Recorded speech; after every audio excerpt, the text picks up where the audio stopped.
Assalamualaikum warahmatullahi wabarakatuh. Saya Rima Melinda Putri dari PSIK 3B akan mempresentasikan diabetes mellitus. Apa itu diabetes mellitus? Definisinya itu diabetes mellitus adalah sekelompok penyakit metabolik yang ditandai dengan peningkatan kadar glukosa dalam darah, yaitu hiperglikemia. Akibatnya itu kerusakan sekresi insulin atau kerja insulin dan duanya.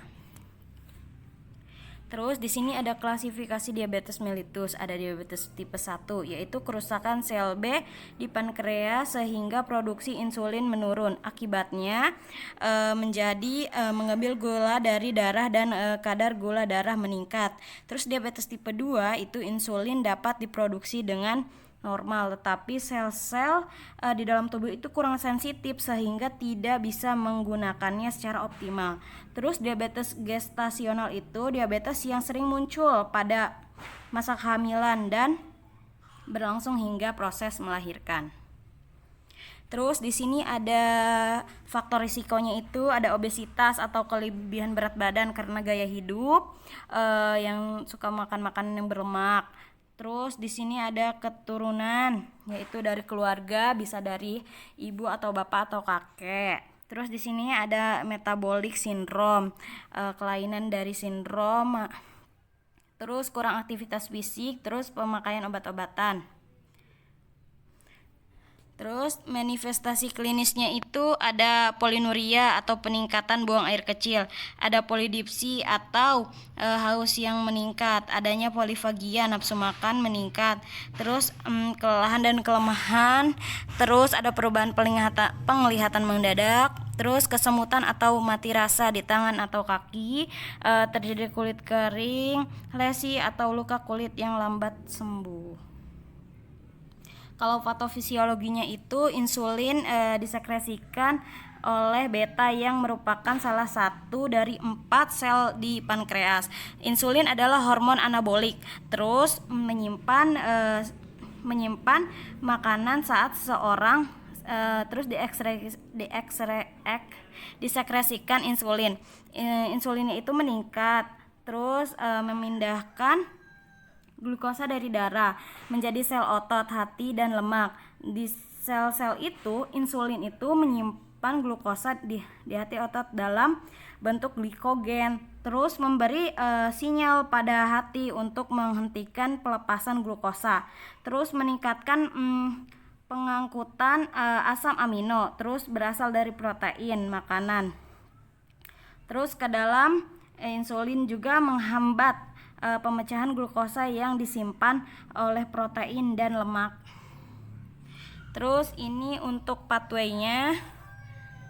Di sini ada diabetes tipe 1 dan diabetes tipe 2. Kalau diabetes tipe 1 itu bisa menyebabkan intoleransi aktivitas, terus ketidakseimbangan nutrisi kurang dari kebutuhan tubuh, terus ketidakseimbangan nutrisi lebih dari kebutuhan tubuh, terus adanya gangguan kekurangan volume cairan, terus adanya gangguan pola tidur, terus di sini adanya risiko infeksi. Di sini ada pemeriksaan penunjang, ada tes glukosa urin, pemeriksaan kadar glukosa darah sewaktu, terus pemeriksaan kadar glukosa dan darah puasa. Terus adanya tes HbA1c atau glycated hemoglobin.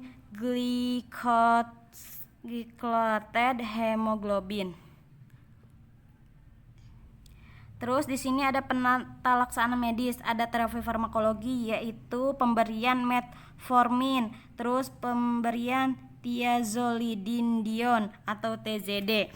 Terus kalau non farmakologinya itu adanya edukasi, pemberian terapi nutrisi medis atau TNM, terus melakukan aktivitas fisik. Kalau asuhan keperawatannya itu di sini ada anamnesa atau pengkajian ya, data biografi, terus keluhan utama, terus mengkaji PQRST, terus riwayat psikologi, sosial, spiritual, terus pola tidurnya, pola BAK dan BAB, terus riwayat alergi, pekerjaannya apa, pola makan dan minum, terus riwayat penyakit sekarang, riwayat penyakit dahulu, terus riwayat penyakit keluarga. Di sini ada pemeriksaan fisiknya itu yaitu ukur TTV, terus konjungtiva, sklera, reaksi pupil terhadap cahaya, terus kaji hidung, kaji mulut, kaji leher, kaji dada, kaji gantung, terus dikaji juga abdomennya, pencernaan dan perkemihan, kaji genitalia, terus kaji integumen dan ekstremitas. Terus dikaji juga di sini luas luka atau diameter luka, terus dikaji tipe eksudat, kaji jumlah eksudat, terus kaji dasar luka, terus kaji apakah luka disertai rasa nyeri atau tidak, terus kaji kemampuan pergerakan setelah terjadi luka, terus kaji batas luka, terus dikaji juga kaji area sekitar luka, terus kaji ABI, terus kaji kemampuan penggerakan tangan dan kaki atau RUM, kaji kekuatan otot, terus atas dan bawah, terus kaji kemampuan refleks, kaji kemampuan sensasi, terus kaji jika pasien mampu berjalan, kaji gaya berjalannya, terus kaji akral, CRT, terus edema, adanya tremor atau clubbing finger, terus terakhir inspeksi adanya clubbing finger. Di sini ada diagnosa keperawatannya yaitu nyeri akut berhubungan dengan agen pencedera, terus gangguan integritas kulit dan jaringan berhubungan dengan kekurangan atau kelebihan volume cairan. Terus di sini ada risiko infeksi berhubungan dengan penyakit kronis. Terus adanya defisit nutrisi berhubungan dengan peningkatan kebutuhan metabolisme. Terus terakhir yaitu intoleransi aktivitas berhubungan dengan kelemahan. Baik, karena presentasinya sudah selesai, kurang lebihnya mohon maaf. Wabillahi taufiq wal hidayah. Wassalamualaikum warahmatullahi wabarakatuh.